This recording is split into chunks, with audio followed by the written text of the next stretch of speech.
the development of a distinct New Zealand street dance aesthetic. And Aotearoa had a warning about YouTube learning, too. She did. And Aotearoa adds that crucial warning. Relying solely on YouTube can lead to learning incorrect techniques because you lack that direct teaching from original founders or master practitioners. It highlights a potential gap in foundational knowledge and authentic transmission of styles. There's a balance. Being open, but maintaining a sense of self. Exactly that balance. That's a critical point. And Aotearoa also points to a very specific internal dynamic. The crew-based country mentality. Oh, yes, a crew focus. What specific impact does this pervasive mentality have on individual dancers and the overall structure of the scene?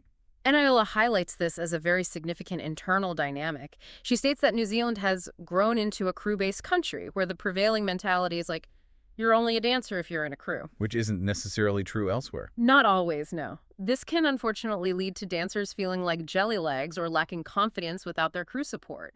It contrasts sharply with international scenes where solo artists frequently thrive and are highly celebrated. So the crew structure, while fostering community. Which it absolutely does, fostering strong community bonds and collective achievement. It can inadvertently limit individual expression. Solo artistic development. Potentially, yes, and the recognition of independent talent. It's interesting, too, historically, early hip-hop crews evolved partly to replace gangs in places like the Bronx. Even DJ Kool Herc initially avoided the term crew because of its negative connotations then. It suggests maybe a deep-seated cultural preference for collective identity has translated strongly here, but now has some unintended consequences for solo artists. A double-edged sword.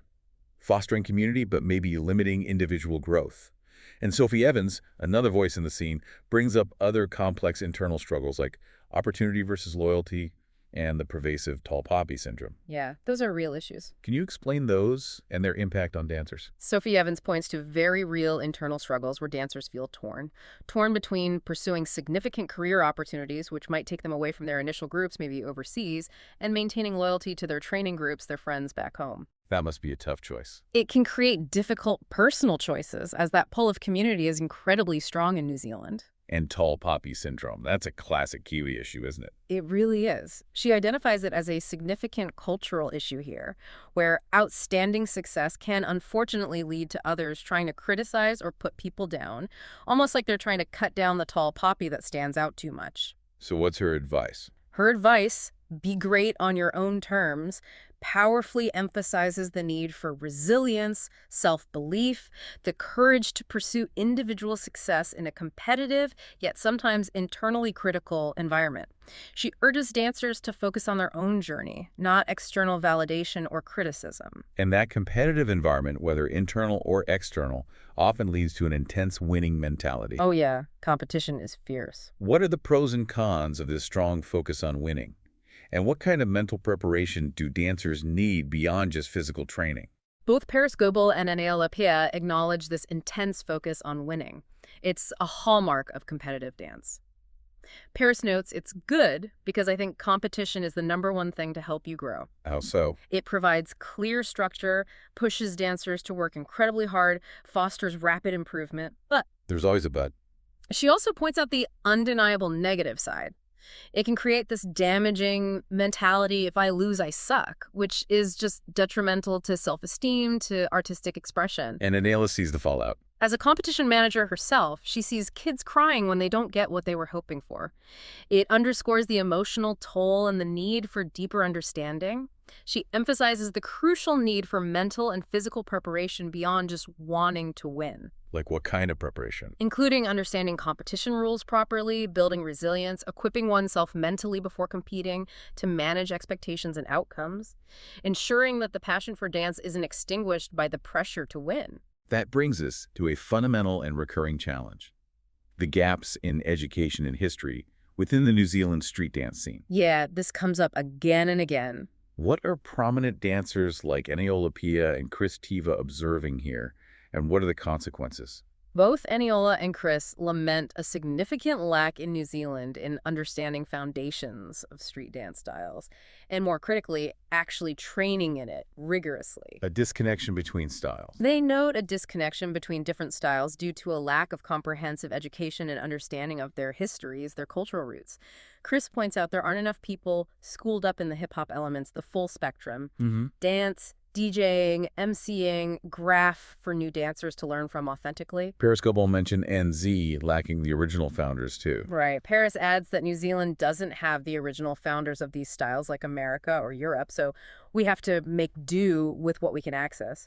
Eniola also observes a shortage of good teachers who have learned directly from the founders. Making the community isolated from teachers. Somewhat isolated from teachers, yeah.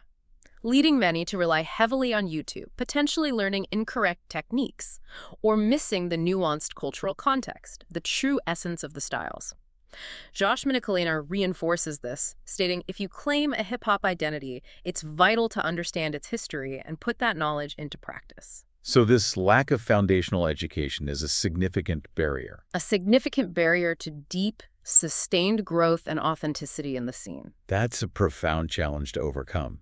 And then there's the very practical, pressing challenge of making a sustainable living from dance within New Zealand itself. The big one. How do you survive? What does this mean for talented dancers? This is indeed a major, perhaps the most critical hurdle for many talented individuals here. The country's relatively small population, the limited entertainment industry opportunities, it means that many of the most talented or driven dancers inevitably look for commercial careers internationally. The brain drain. Exactly. It unfortunately results in this brain drain where valuable skills, high-level expertise, artistic talent are taken overseas. That impacts the local scene's capacity for sustained professional growth and the long-term development of a thriving domestic industry. Making it hard to pursue full-time careers here. Exceptionally difficult, effectively forcing them to seek opportunities abroad if they want to make dance their sole profession. And related to that, Paris Goebel expresses a clear frustration that most showcases in New Zealand serve primarily as fundraisers, which he feels limits pure artistic expression and innovation. Yeah, Paris is quite vocal about this, expressing strong frustration that most showcases are fundraisers, which she feels inherently limits pure artistic expression. She states, quite pointedly, just ask how many showcases there are just a showcase. There's none, so it's very competition-based. Highlighting a tension between funding needs and artistic freedom. Exactly. But Josh Minikalena offers a crucial counterpoint. What's his take? While acknowledging the fundraising aspect, he points out that these events, despite their commercial leanings, created a lot of opportunities for different experiences. They exposed crews to diverse audiences beyond just the dedicated dance community. They still have value, even if imperfect. He concedes that some might prioritize quantity over quality in choreography due to the competitive or fundraising structure, but they undeniably still provide valuable exposure and performance platforms that are otherwise scarce. Okay, so despite all these challenges, the brain drain, the funding issues, the educational gaps, the competitive pressures, the passion for street dance clearly endures. It means something deeply personal to the dancers. Oh, absolutely. The love runs deep. What does this enduring spirit and lifestyle look like on a day-to-day basis for the individuals living it? The passion remains profound. It's a driving force that transcends the difficulties for many. Margaret Mackenzie describes her journey with dance as a huge struggle, even a love-hate relationship. Well, love-hate relationship. Yeah, yet she emphasizes it's a very personal thing, driven by this deep inherent love for music. She says she feels the dance intensely in her head, the rhythm, the movement, but struggles sometimes with her body to fully express it. It highlights that internal battle and dedication. And Chris Tiva saw it as more than dance.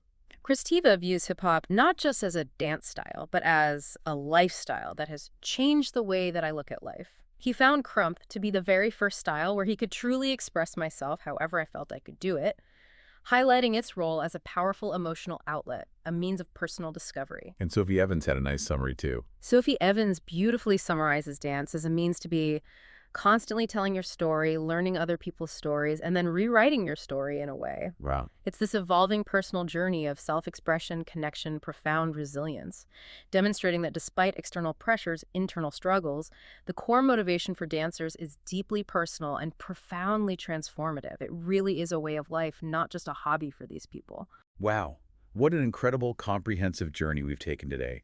We've journeyed through the energetic entry of street dance in New Zealand in the early 80s, tracing its roots from breaking's immediate arrival and the truly pioneering, holistic work of Mika Haka. We've seen the rise of pivotal figures like Taupui Toki with Instance Movement and that powerful second wave of the breaking resurgence he ignited, along with the self-taught dedication of Chris Tiva, who bridged styles and generations. We then explored how the scene formalized in the early 2000s, with iconic crews like 888 Funk and Zaya Dance Academy hitting the world stage, alongside the powerful, media-inspired emergence of Crump.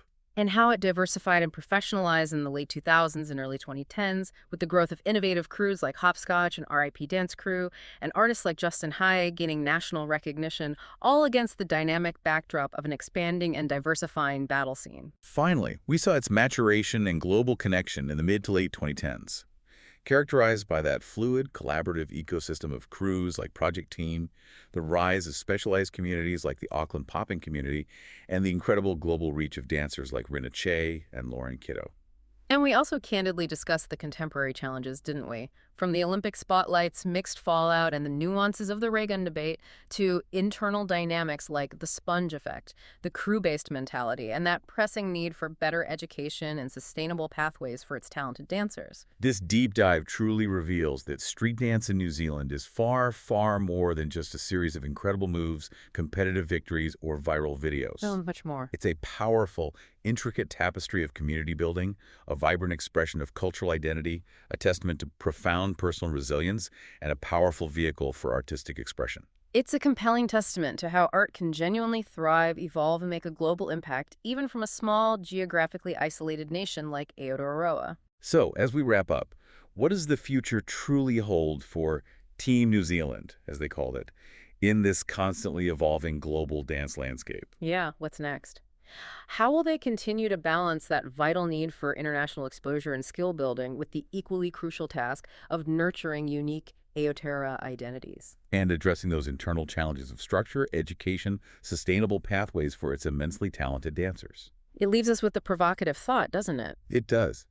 How will New Zealand continue to dance its own unique story on the world stage, preserving its deep roots while tirelessly reaching for the stars? And perhaps what part might you, listening, play in shaping that unfolding narrative?